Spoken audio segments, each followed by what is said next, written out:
काल या ठिकाणी मुदखेडचे माजी नगराध्यक्ष रामचंद्री यांनी आपल्यावर जी टीका केलेली आहे, जे की भाजपमधून काँग्रेसमध्ये काँग्रेसचे जे काही जुने अशोक चव्हाण होते ते काँग्रेसमध्ये भाजपमध्ये आल्यानंतर त्या ठिकाणी त्यांच्यासोबत वाळू माफिया, गुटखा माफिया अशा अनेक जणांना या ठिकाणी तिकीट दिलेलं आहे, अशी त्यांची प्रतिक्रिया.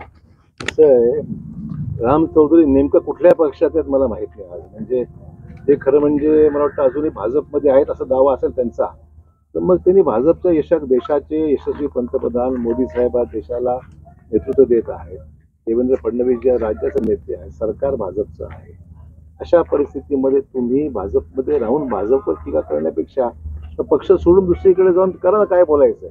पक्षात भाजपमध्ये राहायचं, आम्ही भाजपची निष्ठावान म्हणून बोलायचं, टीका करायची सोबत नाही का ज्येष्ठ माणसाला. मग त्यांच्या व्यक्तीला काही बोलायचं नाही. मी काँग्रेसमध्ये असताना माझ्या मागे लागली होती, मला काँग्रेसमध्ये आणि काँग्रेसमध्ये आल्यानंतर पुन्हा केव्हा भाजपमध्ये परत गेले तेच मला माहित नाही. मी आज भाजपमध्ये आहे, ते भाजपवर टीका करत आहे. माफिया कोण आहे काय सिद्ध तरी करावं, आमचं काही म्हणणं नाही. आणि जो कायदा नियम आहे, जे देशाचे कायदे आहेत ते सर्वांना लागू आहे. त्याच्यामुळे तो प्रश्न उद्भवत नाही. कोणाला आम्ही पाठीशी घालायचा प्रश्नच उद्भवत नाही. तर कोणाच्या बद्दल काही बोलावं उठसूट, आणि निवडणुकीच्या काळामध्ये अशा प्रकारचे आरोप प्रत्यारोप होत राहतात. मी त्याला फारसं महत्व देत.